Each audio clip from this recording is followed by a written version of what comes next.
हरे कृष्ण। आज का प्रसंग बड़े ध्यान से सुनना। 18 जून मंगलवार को निर्जला एकादशी है, ये ध्यान में रख के चलना। आइए आज के विषय को समझते हैं और उसे समझने का प्रयास करते हैं कि एक छोटा बच्चा जो 10-11 वर्ष का बच्चा था, उसने अपनी माँ से पूछा, माँ, हम जिस इस राज्य में रहते हैं, इस राज्य का सबसे बड़ा व्यक्ति कौन है? माँ ने कहा, बेटा, इस राज्य का सबसे बड़ा अगर कोई व्यक्ति हो सकता है तो वो यहां का राजा। तो माँ, सबसे बड़ा अगर कोई राजा है तो मैं उस राजा को देखना चाहता हूं। बेटा, कहां राजा और कहां हम उसको कहां देख पाएंगे? उस राजा के आगे पीछे हजारों लोग होते हैं, हम उससे कहां मिल पाएंगे? बेटा, तुम छोटे, उसको कहां देख पाओगे? नहीं माँ, मुझे उस राजा से मिलना है। माँ, मुझे एक बार राजा से मिलना है। बच्चे की जिद थी। माँ ने कहा, बेटा ठीक है, तुम राजा से मिलना चाहते हो, अब तुम्हारी उम्र तो 10-12 वर्ष ही है। ठीक है, एक काम करो, यहां से थोड़ी दूरी पर राजा के एक महल का काम चल रहा है, वहां जाओ, जाके काम काज करो। क्या करो? जाके काम काज करो और मजदूरी करो। ठीक है, पर जब महीना पूरा होगा तो तुम्हें तनख्वाह मिलेगी, लेकिन तुम तनख्वाह मत लेना।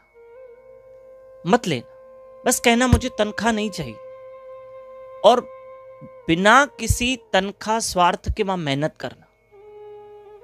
तो माँ, इससे क्या होगा? बोले, बेटा तुम राजा से मिल पाओगे। ठीक है माँ। बच्चा अपनी माँ के कहने पे चला और थोड़ी दूरी पर राजा के महल का काम चल रहा था। अनेकों लोग वहां काम कर रहे थे। ये छोटा लड़का वहां गया, कहा मुझे भी यहाँ काम करना है। तो कहा करो। तो वो भी मेहनत करने लगा, वहां राजा के महल बनाने मेहनत करने लगा। तो मेहनत करते करते महीना पूरा हुआ तो वहां के जो मैनेजर थे उससे कहा, भाई सबको पगार मिली है, ये तुम भी ले लो तनख्वाह। बोला, मुझे नहीं चाहिए। फिर कहा, अरे तनख्वाह तो ले लो। बोला, नहीं, तनख्वाह नहीं लूंगा, ये राजा के महल का काम है ना, मैं तनख्वाह नहीं लूंगा। मैनेजर ने कहा, अजीब लड़का है। ठीक है, दूसरे महीने बेचारे ने, बहुत लड़के ने, छोटे 12 साल के बच्चे ने बहुत मेहनत की, फिर भी दूसरे महीने तनख्वाह नहीं ली, तीसरे महीने नहीं ली, काम किया जाए। आखिर क्या हुआ, 6 महीने बीते तो मैनेजर ने कहा, तुम तनख्वाह क्यों नहीं ले रहे हो? बोला, मैं तनख्वाह इसलिए नहीं ले रहा हूं, मुझे एक बार सिर्फ राजा से मिला दो, बस, मुझे और कुछ नहीं चाहिए, मेरा कोई स्वार्थ नहीं। मैं ये काम सिर्फ इसलिए कर रहा हूं कि मैं उस राजा से मिल सकूं, उस राजा से मैं मिल सकूं।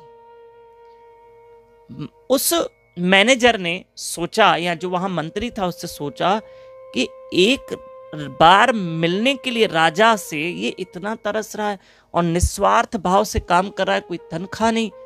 ये बात राजा तक पहुंची और राजा ने कहा, जब मेरे पास इतना छोटा बच्चा इसलिए काम कर रहा है कि मुझसे मिलना चाहता है, फिर तो ऐसे बच्चे से को मैं नहीं बुलाऊंगा, मैं उससे मिलने जाऊंगा। वो मुझे यहां मिलने नहीं आएगा, मैं जाऊंगा। और राजा उससे मिलने चले गए और राजा ने जाकर बच्चे से मिले और बच्चे से वो गले मिला राजा, और उसे बहुत प्यार किया। अरे 6 महीने की तनख्वाह क्या, उस बच्चे को तो राजा ने माला माल कर दिया, और बड़ा होकर जब बच्चा हुआ तो राजा ने तो उसको अपना खास मंत्री बना दिया।